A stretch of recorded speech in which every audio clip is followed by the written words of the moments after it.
A paz do Senhor, queridos! Estamos iniciando mais uma videoaula subsídio de seu canal EBD Fácil e Motivadora.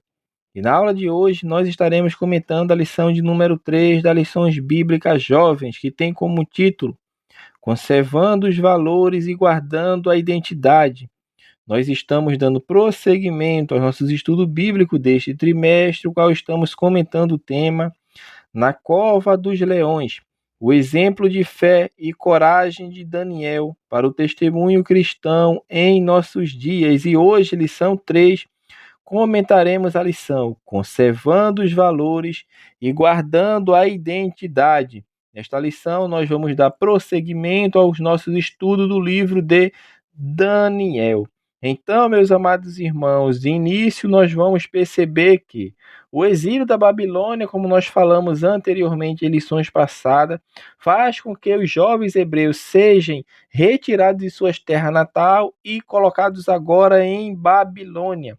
E dentro deste contexto, os jovens hebreus agora passam por momentos em que sofrem, estão ali sendo acometidos de perder as suas identidades. E como isso poderia ser perdido? Assimilando os valores da nova terra. No início do livro de Daniel, nós podemos perceber duas estratégias que foram empregadas pelos babilônios para minar justamente a identidade daqueles jovens hebreus que estavam agora sendo inseridos dentro dessa cultura. A primeira é a imersão na cultura e língua caldeia, bem como a mudança de seus nomes. Então, foi duas estratégias que foram utilizadas para que aqueles jovens hebreus se desviassem do caminho do Deus de Israel. Primeiro, insere ele dentro da cultura e dentro de outra língua. E segundo, trocam o nome deles. Porque em Israel o nome tem um peso, como nós vamos ver ao longo desta lição.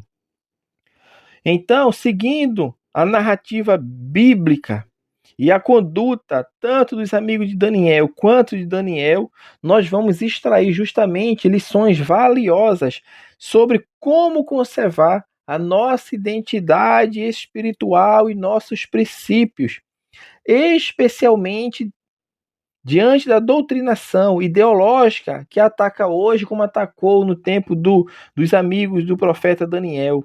Então, meu irmão, isso é um assunto atual. É um assunto que sempre vai ser uma realidade em qualquer época, em qualquer lugar. O crente vai passar uma ou outra vez por essas situações.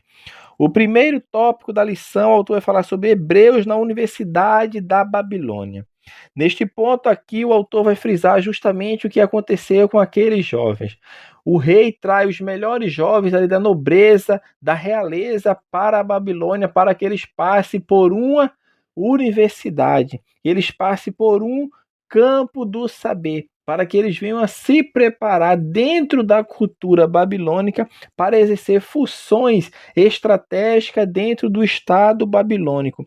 E foi assim que aconteceu justamente com Daniel e os seus amigos, que eles são instruídos agora dentro da cultura babilônica, eles são instruídos agora com a língua babilônica, agora eles são instruídos durante 3 anos e saem aprovados, como nós vamos ver lá na frente. E o que acontece é que eles saem ali, conclui aquele período, aquele curso, aquele estágio, aquela faculdade ali, vamos falar assim, e terminando aquilo, o que acontece? Ele já sai com emprego garantido, meu irmão. Terminou a faculdade, obteve êxito, tem emprego dentro do Estado. Vamos falar na nossa linguagem de hoje. Agora já saiu com a estabilidade financeira garantida. Foram aprovados, passaram no teste. E isso, se nós olharmos nessa perspectiva, nós podemos falar que, que grande oportunidade Daniel e seus 3 amigos tiveram. Cresceram dentro da academia, dentro da faculdade, agora estão galgando uma posição profissional que é de causar inveja para muitos. Então, meus amados irmãos, era isso que os jovens ali estavam adentrando. Na visão humana, poderíamos ter essa perspectiva. Mas nós falamos na introdução desta lição que era uma tática que era utilizada para afastar as pessoas da sua fé. Mas isso não alcançou nem Daniel nem seus amigos. Estavam em Babilônia, mas a Babilônia não estava dentro deles. Então, meus amados irmãos, segundo os padrões da época, o programa de estudos era abrangente. Ali Daniel, com seus amigos, estudaram letras, estudaram sabedoria, matemática, ciência, astronomia, navegação, política, história, geografia e, claro, religião.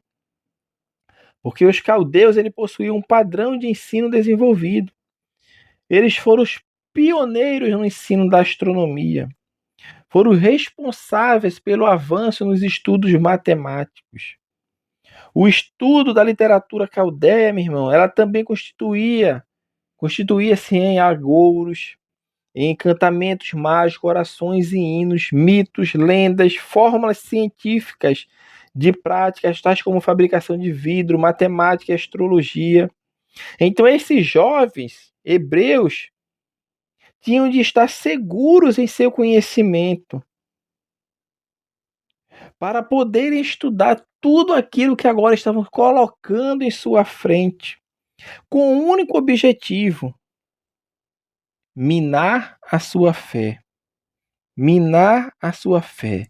Dentro daquela realidade que eles estavam inseridos, eles estavam correndo o risco de aculturação.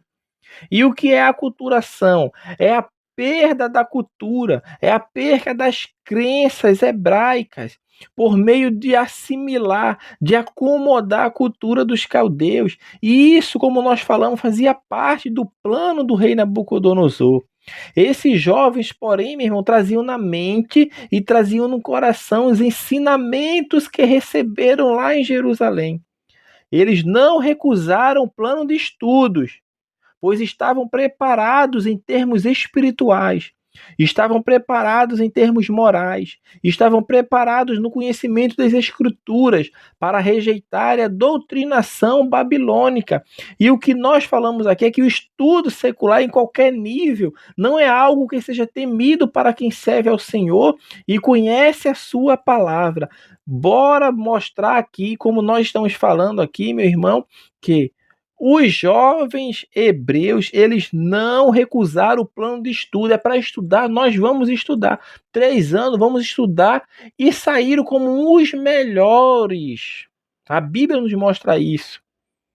Melhores do que todos que participavam, inclusive os da terra natal de Babilônia, entre os babilônicos. Porque há pessoas que dizem que não, eu não vou colocar meu filho na universidade pública, vamos falar do nosso contexto atual, porque lá está repleto de mentes ideológicas, de mentes comunistas, de pessoas aversas ao evangelho. Sim, e o que isso tem a ver? Crente, meu irmão, ele é luz do mundo, ele é sal da terra. Aonde ele coloca a planta dos seus pés, ele tem que ser uma referência. O livro de Daniel, isso nós vamos bater muito nessa tecla ao longo deste trimestre. Não é errado estudar, não é errado conhecer a ciência, não é errado se desenvolver intelectualmente. Porque uma coisa é conhecer a cultura secular e outra coisa diferente é aceitar a cultura secular. Aliás, para nós podermos refutar os seus fundamentos, eu preciso conhecer os seus pressupostos. Então, conhecer, meu irmão, é diferente de aceitar. Eu tenho que conhecer, agora aceitar já é outros 500. E da mesma coisa acontece o contrário. Quantas pessoas você não já ouviu falar de dizer que eu já conheço a palavra? Você vai saber do que eu estou falando, porque isso é uma realidade que acontece, que nós ouvimos com frequência. Porque as pessoas, muitas vezes, elas conhecem o básico da palavra, mas elas aceitam? Não. A mesma coisa o crente. O crente, ele conhece e deve conhecer a cultura secular. O que o crente não deve é aceitá-la, é acomodar a sua vida. Então, isso que tem que ficar claro. E tudo isso que nós estamos falando é para nós termos discernimentos diante daquela estratégia que o inimigo vai usar. Nós já falamos que isso era uma tática babilônia. E o rei da Babilônia, ele estava consciente da importância da formação cultural, justamente como essa estratégia de reeducação, essa estratégia de ressignificação das ideias na mente dos exilados, especialmente dos jovens. Por isso, hoje, o que mais se atacam é crianças, adolescentes e jovens, que são as mentes que estão em formação. Então, quando a igreja ela não dá um suporte, meu irmão, de conhecimento, suporte bíblico, suporte doutrinário na mente, para que as pessoas entendam, mas não é fazendo lavagem cerebral como muitas pessoas aí tentam fazer ou querem fazer, mas é abalizado dentro do conhecimento da verdade que está preconizada na palavra de Deus, porque este conhecimento é o que liberta, assim como os jovens tinham esse conhecimento do livro de Daniel, nos mostra aqui que eles são inseridos dentro de uma cultura e permanecem fiéis, porque eles tinham o conhecimento necessário acerca da palavra, acerca do plano de Deus, acerca daquilo que Deus quer para o seu povo. E tudo isso vai nos mostrar que a relativização de valores leva à desconstrução de identidades. Então, quando eu relativizo valores, eu relativizo verdades, isso vai causar desconstruções de valores, desconstruções de identidade. Então, o que é relativizar a verdade? Relativizar a verdade é eu aceitar pela imposição uma agenda ideológica quanto pela destruição dos valores morais, pela destruição dos valores absolutos preconizados da palavra de Deus. Então, relativizar a verdade é justamente, meu irmão, eu destruir o padrão moral que foi estabelecido por Deus para a humanidade e abraçar o que é a cultura da atualidade, a cultura do mundo, a cultura que está minada de coisas erradas e tudo contrário ao evangelho. Então, quando eu aceito isso, eu estou relativizando a verdade. Estou querendo mostrar que agora a verdade não é absoluta, ou seja, o que é errado para você não é errado para mim. Talvez isso é pecado para você, mas não é pecado para mim, ou seja, começa a relativizar a verdade das sagradas escrituras. E quando isso acontece, há uma desconstrução de identidade. E atualmente, meu irmão, existem algumas formas de fazer com que as pessoas tenham essa aderência de relativizar a verdade e, consequentemente, desconstruir a identidade. Então, nós vemos que tem a forma quando ocorre, que é legalizar justamente as concepções políticas, e isso está mostrando o quê? É justamente pela imposição de uma agenda ideológica. Quando há esta imposição dentro da mentalidade das pessoas, meu irmão, as pessoas agora começam a procurar legalizar concepções politicamente corretas. E o que é isso? Proibição de discurso, limitação do acesso à informação e outros e tantos mecanismos que tentam restringir a liberdade tanto de crença quanto de expressão. E é por isso que nós vemos aí ao longo do mundo, aí vemos de notícia, quando nós vamos ver que as pessoas em muitos lugares são proibidas, sofrem resistência quanto à pregação do evangelho. Em diversos países, minha irmã, a defesa de convicção e valores morais que decorre diretamente da fé é crime. E qual é o título que dá? Isso é discurso de ódio, é racismo. Isso é a ditadura do relativismo. O relativismo, por mais antagônico que seja, ele não tolera a defesa de qualquer absoluto, nem mesmo na esfera da religião. Ou seja, eles falam que a verdade é relativa, mas ninguém pode falar aquilo contrário a ele. Por quê? Porque se for contra ele, não deve ser falado, deve ser cessado, deve ficar em silêncio, não deve falar. Então, meu irmão, é tipo a intolerância da intolerância. Porque se tudo é relativo na mente dessas pessoas, por que proibir o outro de falar? Se essa verdade não é para ele, mas é para aquela pessoa, porque essa pessoa tem que deixar de falar? Vamos dar um exemplo. Porque o crente, a igreja tem que deixar de falar. Se tudo é relativo na mentalidade deles, pense agora como um relativista. Não existe verdade absoluta. Então, fale a sua verdade, eu falo a minha. Mas a minha eu não posso falar, porque a minha verdade que eu vou falar é pautada nas Sagradas Escrituras. Então, eles não vão querer que eu fale. Então, que relativização é essa? Que tolerância é essa? Não existe, porque não existe isso para eles, porque o evangelho liberta, ele causa incômodo na mentalidade das pessoas que estão alheias à verdade. A estratégia do relativismo é desconstruir identidades.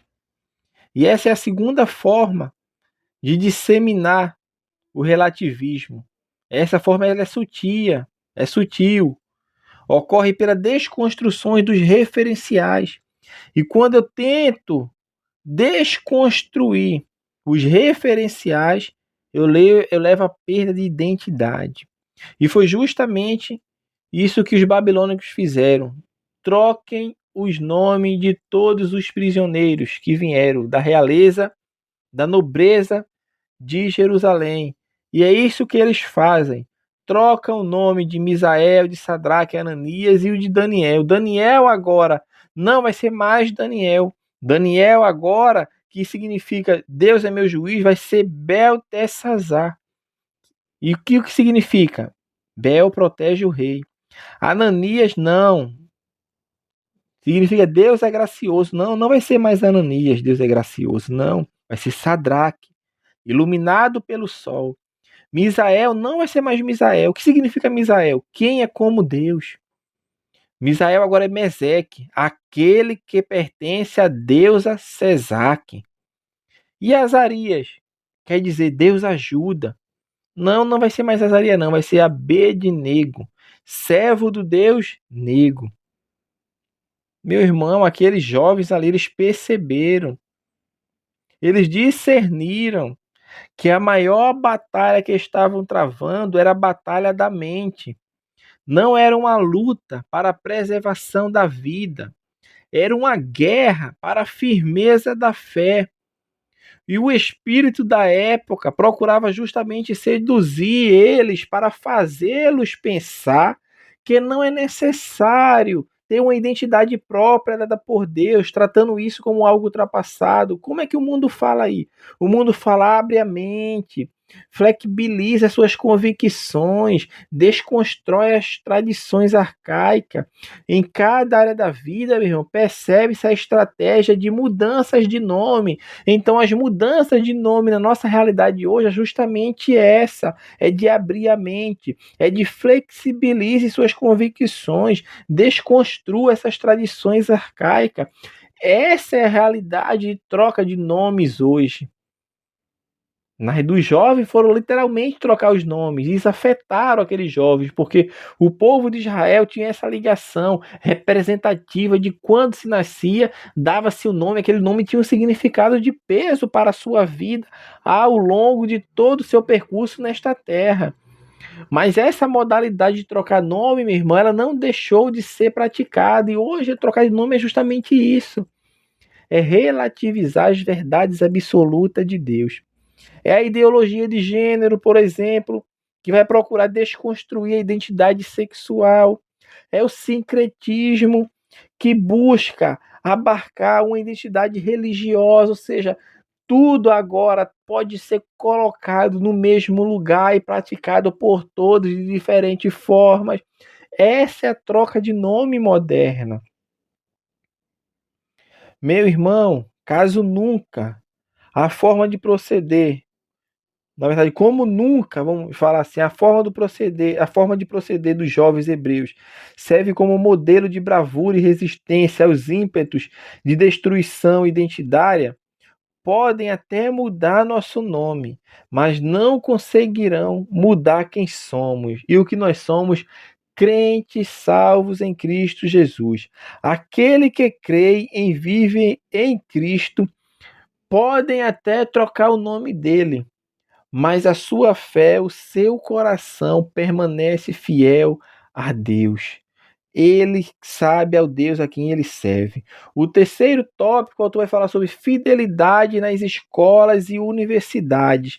Esse aqui vai mostrar justamente uma realidade contemporânea. Vamos falar da atualidade, aprendizagem, lições. Isso nós já falamos certamente ao longo da lição, já tocamos em alguns pontos. Então, o fato de os jovens hebreus eles terem passado pela faculdade babilônica e saído de lá formados, saíram de lá aprovados com louvor, mantendo a integridade, mantendo a fidelidade ao Senhor, tem muito a nos inspirar hoje, meus irmãos. Eles, acima de qualquer outra coisa, souberam proteger os seus valores contra o ensino da época. Não raro o que acontece hoje. Os crentes eles são pressionados a abandonar suas crenças ultrapassadas, a aceitar a ciência, a deixar a fé para trás ou confiná-las ao ambiente privado. Isto é um erro. Isto é um erro. A Bíblia Sagrada vai nos mostrar através dessa história aqui relatada no livro de Daniel que o crente, o salvo, fiel a Deus, ele pode estar dentro de uma cultura totalmente adversa à sua. Como acontece na universidade pública hoje? Eu falo de conhecimento de causa, porque eu também estive dentro de uma universidade e sei como o ambiente ali é. Mas ali dentro eu devo ser luz, eu devo ser sal, permanecer íntegro ao Deus a qual servimos. Então, o problema hoje da juventude é justamente como William Lane Craig fala. Se os pais não tiverem a mente enganjada na sua fé e não tiverem argumentos sólidos a favor do teísmo cristão e respostas boas às perguntas de seus filhos, então estaremos correndo sério perigo de perder nossos jovens. Já não é suficiente ensinar histórias bíblicas a nossos filhos. Eles precisam de doutrina e apologética. Francamente, para mim é difícil entender como as pessoas hoje se arriscam a serem pais sem terem estudado apologética. Infelizmente, meus irmãos, as nossas igrejas, em termos gerais, jogaram a toalha nessa área. Não é suficiente que os grupos e as classes de escola dominical de jovens concentrem suas atividades no entretenimento, em simpáticas ideias devocionais. Nós precisamos treinar os nossos jovens para a guerra. Não podemos arriscar enviá-los aos colégios, às universidades armados com espadas e armaduras de plásticos. O tempo de brincadeira já passou. O exemplo de Daniel e os seus amigos mostram-nos que é possível enfrentar este ambiente, estando previamente preparados para responder sobre a razão de nossa esperança. É possível ser universitário dentro das faculdades e escolas seculares, mantendo a fidelidade a Deus. O exemplo está nesses 4 jovens de Judá. Eles destacaram-se não somente pela fé e fidelidade, mas também pela excelência nos estudos. Eles sobressaíram-se entre os demais. Nem tudo que os jovens hebreus aprenderam foi negativo e ofensivo à fé em Jeová. Durante os 3 anos que eles passam ali estudando, eles foram instruídos em diversas áreas do conhecimento humano. Grande parte desse conteúdo era importante, pois isso era o que iria proporcionar habilidades e competências intelectuais. E Daniel, ele não demonizou toda a cultura da Babilônia e o ensino dos caldeus, não. Com muita sabedoria, ele soube comparar aquilo que os seus professores ensinavam com o que havia aprendido dos seus pais e líderes de Judá. Ele usou um filtro para aproveitar o que era bom e rejeitar o que era nocivo. Então eu devo reter o que é bom. O que não é bom eu descarto, ou seja, eu tenho que ter um filtro. O segredo é submeter tudo nesse filtro. E que filtro é esse? São as Sagradas Escrituras. É as Sagradas Escrituras. Então existem boas razões para o cristão ir para a faculdade, incluindo a sua origem histórica, o desenvolvimento intelectual, a possibilidade de usar a profissão como chamado divino para a obra de Deus, assim como Daniel fez. Então, meu irmão, não há, portanto, porque temer adentrar nesse embate. Afinal de contas, o servo do Senhor ele não foi forjado para fugir das pelejas, mas para enfrentá-las frontalmente. É óbvio, entretanto, que é necessário preparo prévio para ir a uma guerra. O soldado ele passa por preparo, por treinamentos, por adestramentos, para se preparar, para quando chegar o dia da guerra, o dia da batalha, ele está preparado. A mesma forma acontece com o desenvolvimento espiritual. O crente que não se desenvolve espiritual, aí você vê, entra na universidade hoje, amanhã ele já deixa de ser crente. Por quê? Porque não teve alicerçado, não teve suas bases ali fortificadas, e a base é Cristo, tem que estar em Cristo, fortalecido no conhecimento e na graça de Deus, porque conhecer as Sagradas Escrituras é conhecer a Deus. E quem conhece a Deus está mais próximo a Deus. Conhecimento, estudo nunca é errado, principalmente da palavra de Deus. Com relação ao estudo secular, eu devo conhecer, o que eu não devo é aceitar aquilo que vem contra aos ensinamentos cristãos que estão preconizados na palavra de Deus. Então, meu irmão, nós estamos encerrando a nossa lição de número 3 e hoje comentamos a lição conservando os valores e guardando a identidade. Que Deus abençoe os irmãos e até a nossa próxima aula, se assim o Senhor permitir.